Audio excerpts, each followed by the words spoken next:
I think the best sleeper in the 22 class is dereon seabron from NC State, and he, for whatever reason, seems to be like excluded from a lot of like the big sleeper lists you see. And with the combine and draft approaching, we get lots of sleepers. His teammate Turk Smith, who is a great prospect in his own right. Guys like Ryan Rollins, David Roddy, the Jalen Williamses, Christian Brown, and like Agbaji's not really a sleeper anymore. You don't really ever see Seabron's name come up, and that's kind of weird to me because I think he's the best prospect in the combine scrimmages. Not necessarily played the best, but he is the best guy. And to me, that is because of his special advantage creation. Like at 6'7", he has special advantage creation tools, and we will get to this more and more. He's so good at getting to the rim, just very explosive. First steps, second steps, and he sees the help here, and seabron is able to lay it down. Seabron has pretty nice passing vision. His passing is a work in progress, as we'll see. I'll talk about it more in the next clip. But again, seabron is just so freaking explosive. Even when he's kind of setting up space in the pick and roll, kind of a loose behind the back, and then just boom, explosion, gets to the rim and doesn't finish. Finishing is one of seabron's big issues. He gets to the rim like literally more than anyone ever, and I will go into that in a little bit. But he is such a bad finisher at this point. He doesn't get any lift, and his touch being really bad are the two main issues, which kind of stinks because like those feel like the two like hardest correctable issues. Where he has craft, and he's pretty strong, willing to take contact, but just the lack of lift and touch is rough. But so explosive, able to get into the paint routinely. We all know how important paint touches are to generating good NBA offense. Again, he really has passing vision. Just the raw vision is the most impressive thing.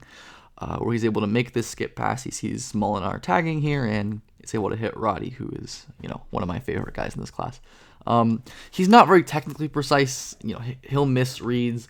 He'll misplace reads. He won't have great velocity, but he can see the plays. And with the advantages he's getting and with how explosive he is, the passing windows are going to be open. So I think if he ever is, able to actualize his tools in the league, he'll be someone who can be at least, a plus passer for his role. Again, seabron is kind of an interesting finisher, as I was talking about, as there really is some craft there. Not able to fully blow by here because his handle isn't, the tightest in the world.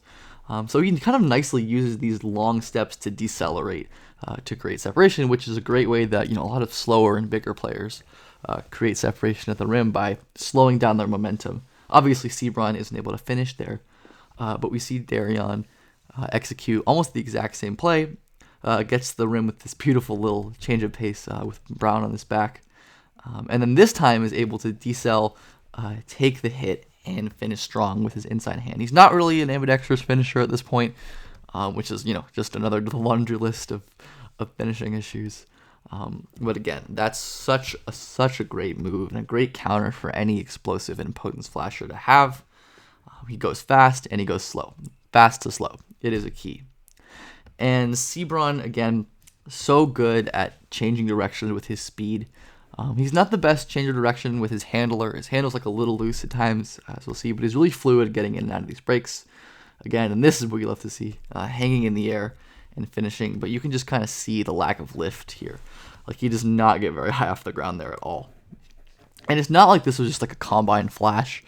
Seabron's been doing this all year. I'm just going to kind of let these roll. Able to split the pick and roll and finish. Like, this is not normal for most 6'7" guys. I think this is the best play he had all season, where he's able to split a pretty tight defender here with a tight, in control cross, and then just a big slam. He's so fun to watch.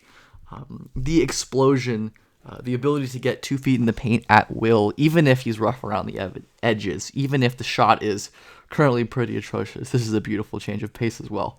The fast, slow, fast is so impressive with seabron. And despite, not being able to shoot and having a rough decision-making process and being a bad defender, like, that rim pressure at that height is really, really special and something worth betting on, at least in my eyes. And again, just to kind of, keep hammering how special that rim protection is, or that rim pressure, excuse me. Dereon seabron this year had 319 attempts at the rim, which is a huge number. That is a huge number. Shooting that many times to the basket. And his offense, as we'll see, was very self-created. Only 25% assist at the rim, which is really low for someone of his volume. Basically just means that he's creating the offense for himself rather than getting it in cuts or in transition. But if we kind of filter by everyone in Bartorovic's wonderful database, and we go to that 319 rim attempt mark, we see there is barely anyone. Nobody that got drafted, and honestly, no names I've even heard of, aside from seabron. And if we do the drafted filter, which you have to put the arrow this way, just the way it works on Bart, then we see there's nobody here. If we drop it down to 300 rim attempts, which is still a metric ton, we get only Zion, just Zion, who is, obviously one of the best athletes in the history of, the sport at the time.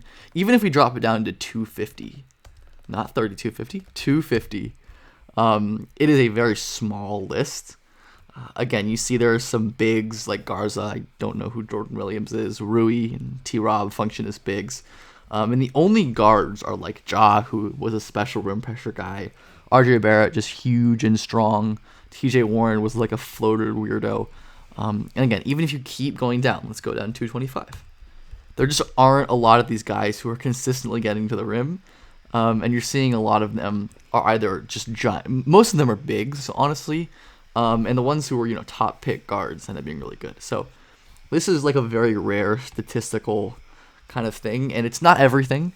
seabron isn't the best rim pressure prospect ever, and he, it's certainly inflated by his role and his usage, but it is like a thing that matters. And who his driving process kind of reminds me of is Bones Highland, who I think broadly, like his teammate Turk Smith is a lot more like Bones Highland because he's small and shoots. But Bones being like a bursty guy with D-cell who really had trouble with lift, like obviously playing in the NBA, this happens to be an ISO burn, but he has a lot more off-ball touches, a lot more cuts, a lot more transition, and you can kind of see the hang in the air like seabron has done, without a ton of lift.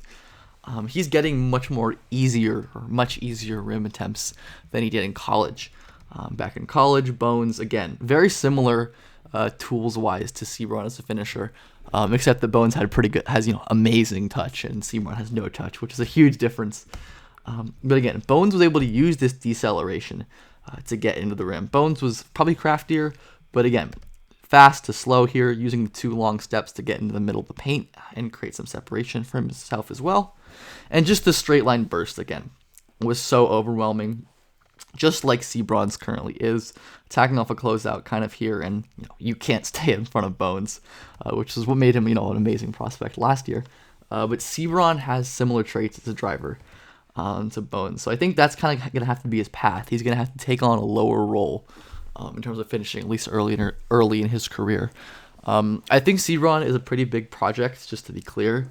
There's certainly probably a better chance than not he's not a good NBA player, but in a draft with tons and tons of fringy projects, I really do think seabron is one of the most intriguing because his special skills, his high-end skills, are really just that special and really just that valuable for great NBA offense.